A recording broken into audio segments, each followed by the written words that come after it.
Supreme court ने बलात्कार के दर्ज कराए जा रहे मामलों को लेकर चिंता जताई। कोर्ट ने कहा कि सहमति से यौन संबंध बनाने के बाद बलात्कार का केस दर्ज कराने की प्रवृत्ति गंभीर विषय है। अदालत ने माना कि महिला साथी द्वारा विरोध या शादी पर जोर दिए बिना जोड़ों के बीच लंबे समय तक शारीरिक संबंध बनाना सहमति से बने रिश्ते का संकेत है, न कि शादी के झूठे वादों पर आधारित रिश्ते पर। बार एंड बेंच की रिपोर्ट के मुताबिक जस्टिस बी.वी. नागरत्ना और जस्टिस एन. कोटेश्वर सिंह की पीठ ने कहा कि सहमति से बनाए गए यौन संबंध के बाद पुरुष साथी को दोषी ठहराने की प्रवृत्ति चिंता का विषय है।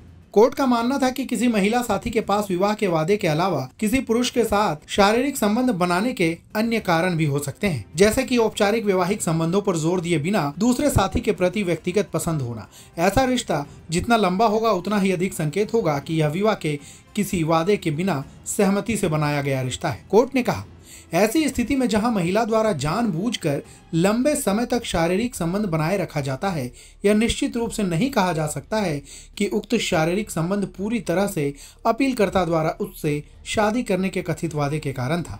हमारी राय में महिला साथी द्वारा विरोध और शादी के लिए आग्रह के बिना भागीदारों के बीच शारीरिक संबंध की लंबी अवधि पुरुष साथी द्वारा शादी के झूठे वादे पर आधारित संबंध के बजाय सहमति से संबंध का संकेत देगी और इस प्रकार तथ्य की गलत धारणा पर आधारित होगी। यह मामला 2012 में तब सामने आया जब आरोपी, जो 1985 से सामाजिक कार्यकर्ता बताया जाता है, उसने शिकायतकर्ता की एक बड़ी बेटी के अपहरण के मुद्दे को सुलझाने में उसकी मदद की। इसके बाद शिकायतकर्ता नियमित रूप से आरोपी के कार्यालय जाती थी और उसके काम में मदद करती थी। आरोपी भी उसे वित्तीय मदद देता था। हालांकि आरोपी के अनुसार जब शिकायतकर्ता की ओर से वित्तीय मदद के लिए अनुरोध अधिक बार किए जाने लगे तो आरोपी ने उसकी अनदेखी की, जिसके चलते शिकायतकर्ता ने उसे और उसके परिवार के सदस्यों को धमकाना शुरू कर दिया।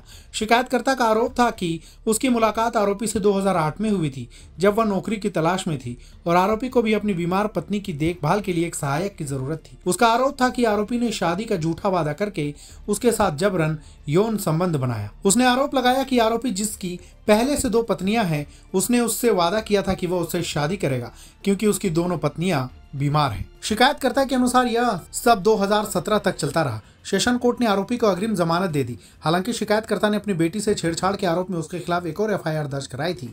आरोपी के दूसरे मामले में भी संरक्षण दिया गया। इसके बाद उन्होंने अपने खिलाफ दर्ज मामलों को रद्द करने के लिए बॉम्बे हाईकोर्ट का दरवाजा खटखटाया।